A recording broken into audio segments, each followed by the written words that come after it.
Tu as 5 ans. L'air sent le sucre brûlé et le sel. Le mur de ta chambre est blanchi à la chaux. Et tu pensais, chaque matin dans ton lit, que la lumière de l'aube qui dessinait des ombres était de vrais animaux. Dans la maison, tu vis avec tes 7 frères et sœurs. Quelque part, ta mère chante. Tu ne comprends pas les mots. C'est une autre langue.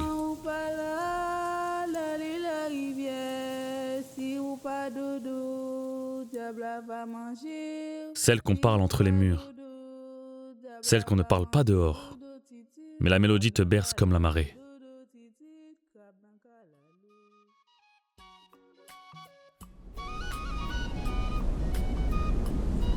Tu vis sur une île chaude, entourée d'un océan que tu n'as jamais traversé. Papa travaille aux douanes et maman tient une boutique. Vous êtes ce qu'on appelle ici la petite bourgeoisie. Assez haut pour lire, trop bas pour parler. Assez fier pour obéir, trop sombre pour commander. À l'école, le maître t'apprend à retenir par cœur l'histoire de ton pays, de réciter nos ancêtres les Gaulois. Chut. Et tu le récites, avec application, avec la même fierté que tu mets à bien tenir ta plume. Vercingétorix, Charlemagne, Napoléon.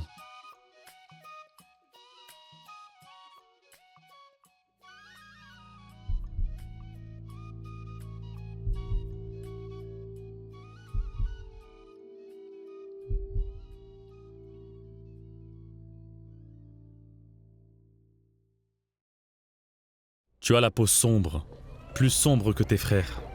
Dans la rue, les enfants des colons, ceux qu'on appelle les béquets, ne jouent pas avec toi. Tu ne comprends pas. Qu'est-ce que tu as fait pour ne pas mériter de jouer avec eux? Naïvement, tu passes à autre chose. 1, 2, 3, 4, 5, 6, 7, 8. Et quand le maître parle de la civilisation comme d'un cadeau qu'on vous a fait, tu écoutes, tu apprends. Certains soirs, tu te regardes dans le miroir de la salle de bain, l'eau coule, la glace est embuée, et tu fixes le visage qui apparaît lentement à mesure que la buée s'efface. Ce visage ne correspond pas à l'image qu'on t'a apprise.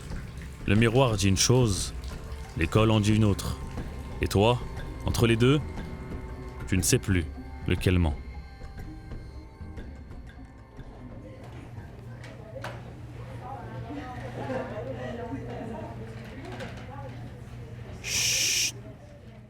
On vous a appris que votre histoire commence avec ceux qui vous ont enchaîné. C'est faux. Votre histoire commence bien avant. Et elle est belle. Écoutez. Tu as 17 ans. Au lycée, un professeur te regarde différemment. Il parle d'une chose que tu n'as jamais entendue. Il parle de fierté, de noirceur comme force, de poésie comme arme. Tu ne retiens pas tout. Tu retiens sa voix. Tu retiens le silence de la classe quand il lit certains vers. Et pour la première fois, quelque chose remue en toi. Ce quelque chose dont tu ignorais jusqu'alors l'existence. Un autre professeur, un jour, te dit que la guerre qui vient en Europe ne concerne pas les Noirs. Et tu réponds, tu ne sais pas d'où ça vient, mais ça sort. Chaque fois que la dignité et la liberté de l'homme sont en question, nous sommes concernés. Blanc, noir ou jaune.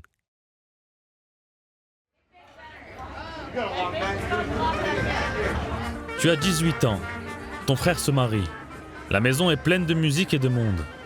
Et toi, au milieu de la fête, tu prends une décision que personne ne comprend.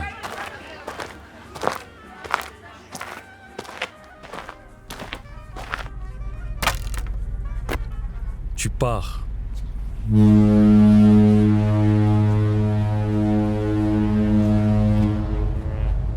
Tu traverses la mer jusqu'à une autre île. Je m'engage pour me battre. Oui, parce que c'est évident. Un homme qui aime son pays et ses valeurs a le devoir de le défendre si son pays est menacé. Oui, là-bas, de l'autre côté de l'océan, une guerre dévore le continent. Et je veux y aller. Tu veux défendre ce pays dont tu portes la langue, ce pays dont tu récites les héros, ce pays dont tu chantes l'hymne, ce pays que tu n'as jamais vu. Tu embarques sur un cargo. Les cales sentent le métal rouillé et la sueur. Vous êtes entassés, des dizaines d'hommes à la peau sombre couchés les uns sur les autres dans le noir.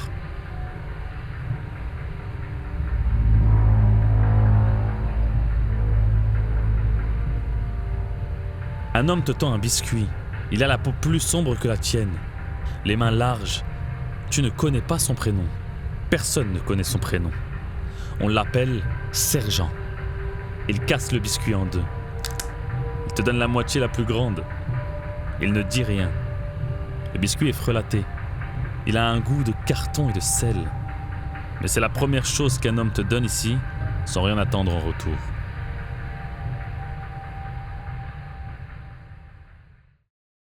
Tu débarques donc en Afrique du Nord. Puis tu traverses la mer encore une fois. Tu débarques sur une autre plage du sud de l'Europe. Le sable est encore chaud du mois d'août. Les premiers tirs claquent au-dessus de ta tête.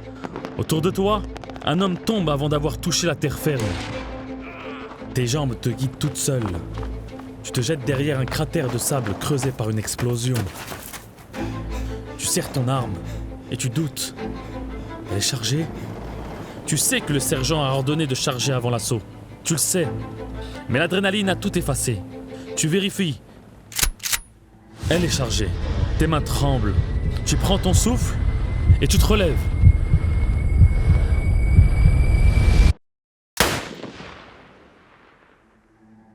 Tu te rabats aussitôt. Le sable te rentre dans la bouche. Tu ne sais pas si la balle a touché sa cible. Non, tu ne sauras jamais. Et c'est ça la guerre. Pas ce qu'on t'a raconté. Juste un corps qui tremble, un doigt qui appuie et du sable dans la bouche. La suite se passe bien plus au nord. Il fait froid. Un froid que ton corps n'a jamais connu. Un froid qui mord les poumons. Un froid qui gèle la boue sous tes pieds. Tu avances sous les obus.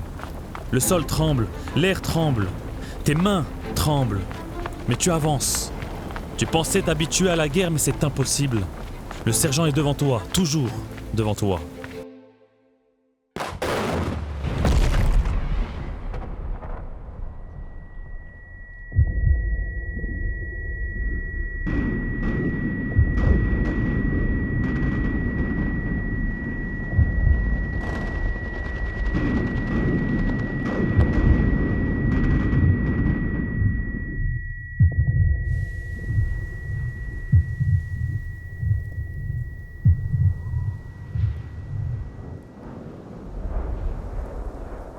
Ta joue touche la terre gelée. Tu ouvres les yeux. Tu vois ton sang couler sur un sol que tu ne reconnais pas. Autour de toi, le monde ralentit, les sons s'éloignent. Et dans ce silence, une pensée.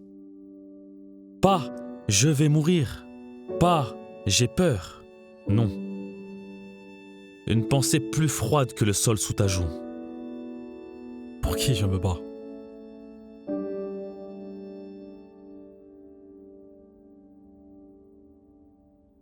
Puis, des jours après ton rétablissement, un matin, tu comprends. Autour de toi, les visages changent. Tes camarades à la peau sombre disparaissent un par un. On les remplace par des soldats blancs. On appelle ça le blanchiment des troupes. L'armée de la victoire doit avoir un visage acceptable.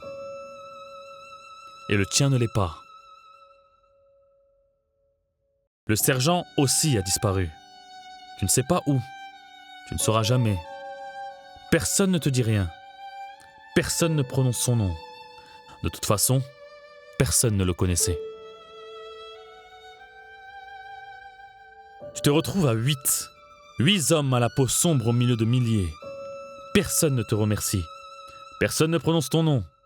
Personne ne regarde le sang que tu as versé. Il est rouge comme le leur, mais il ne compte pas. J'ai été trompé. Je paie pour mes erreurs, j'en ai assez. Tu rentres. Tu poses le sac. Tu ne racontes rien. Jamais. On te pose des questions sur ta blessure, sur la guerre. Tu ne réponds pas. Tu passes ton bac. Et la première chose que tu réclames, C'est ton plat d'enfance, du dashin, comme maman le prépare.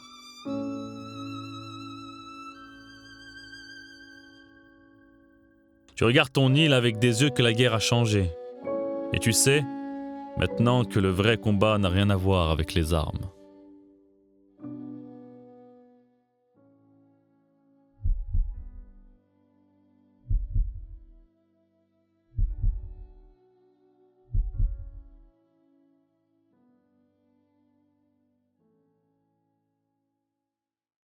Tu repars, mais cette fois-ci pour comprendre. Médecine, psychiatrie, philosophie, tu lis, tu dévores, tu veux tout savoir. Tu vis sous les toits. Une chambre étroite, des murs froids, une fenêtre qui donne sur les tuiles. Le matin, tu descends les amphis. Couloir carrelé, odeur des salles de classe désinfectées, tablier blanc. Tu es le seul visage sombre dans la salle. Et chaque regard qui se pose sur toi dure une demi-seconde de trop. Cette demi-seconde, c'est un mur entre toi et les autres. Un jour, tu marches dans la rue. C'est un jour ordinaire. Et un enfant te montre du doigt et dit à sa mère : « Maman, il me fait peur. » Tu le vois dans ses yeux. Il a peur de toi. Toi, avec tes diplômes, ton élocution parfaite, tes mains de médecin, il a peur de ta peau. Et à cet instant, quelque chose se brise dans ta poitrine. Tu ne te vois plus. Tu te vois à travers son regard. Tu existes en triple. Il y a toi, celui que tu es. Il y a le monstre que cet enfant voit. Il y a tous les hommes noirs avant toi. L'esclavage, les chaînes, les cales des navires, que ce regard te colle sur la peau comme une fatalité. Tu occupes de la place. Trop de place. Non pas parce que tu es grand, mais parce que le regard de l'autre te gonfle de tout ce que tu n'es pas. Je n'arrive pas à armer de vérités décisives. Ma conscience n'est pas traversée de fulgurances essentielles.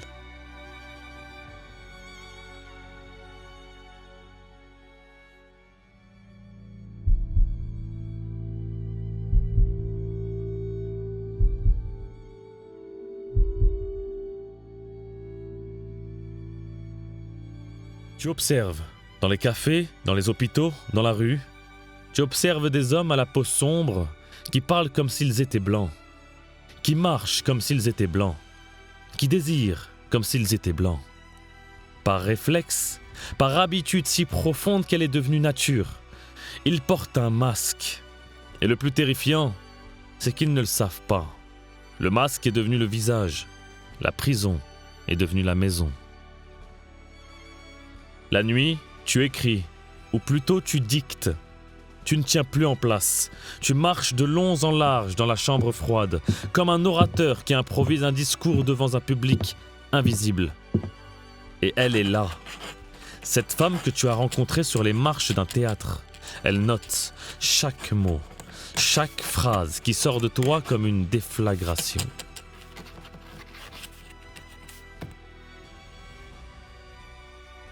Quand on te demande où est le manuscrit, tu pointes ton front et tu dis « Le livre est là !» Ton livre sort. Le monde intellectuel regarde. Certains comprennent, la plupart détournent les yeux. Tu n'as pas écrit un essai. Tu as écrit un miroir. Et personne n'aime voir son propre visage déformé. Parler. C'est exister absolument pour l'autre. Je ne veux pas être reconnu comme noir, mais comme homme. Je ne tends à rien de moins qu'à libérer l'homme de couleur de lui-même.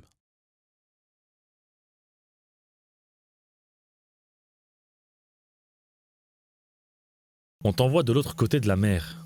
Pas comme soldat, comme médecin. Tu deviens chef du service psychiatrique d'un immense hôpital, au milieu des collines dans un pays que tu ne connais pas encore. Tu arrives un matin de novembre. L'air est sec, lumineux, trompeur.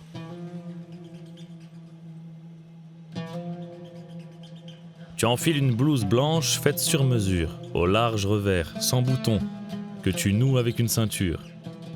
À ta poche, une épingle. Une simple épingle.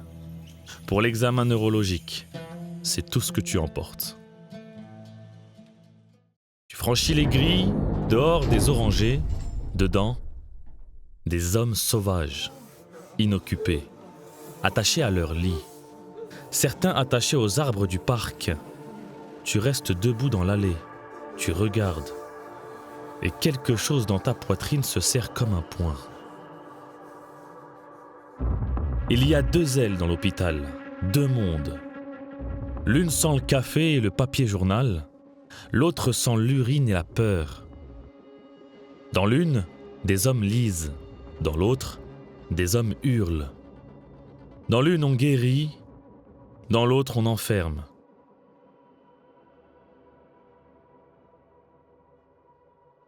Et les médecins de ce pays, les savants, les professeurs, ceux qui t'ont précédé, enseignent que l'homme d'ici est primitif par nature, que son cerveau est sous-développé, que la folie chez lui n'est pas une maladie, c'est un état permanent.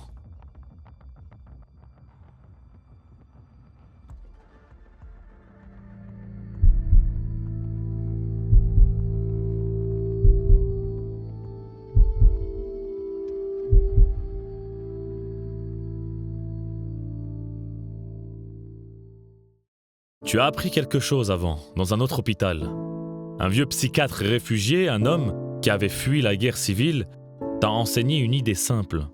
Le regard du psychiatre sur le malade doit changer, avant que le malade ne change. Tu changes tout.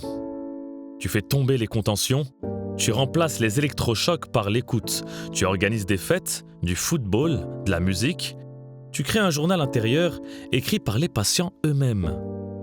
Tu dis aux infirmiers « J'aimerais vous voir tel que vous êtes. Restez ouverts. Restez francs.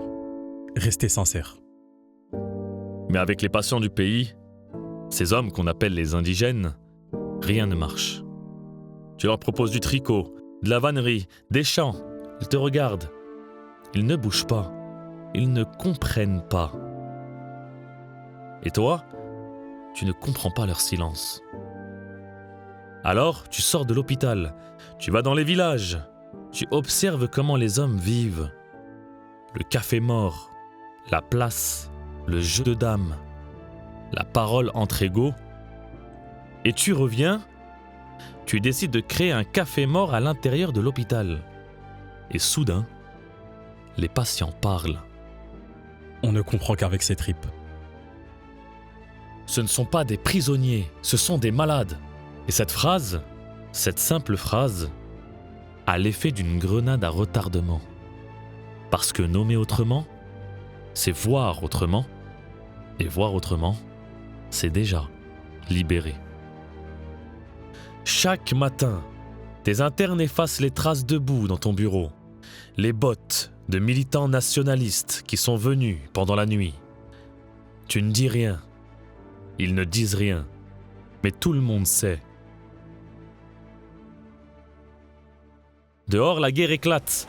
Elle ne frappe pas la porte, elle rentre par les fenêtres, par les brancards, par les yeux vides de tes patients. Ils arrivent brisés d'une manière que tes manuels ne décrivent pas.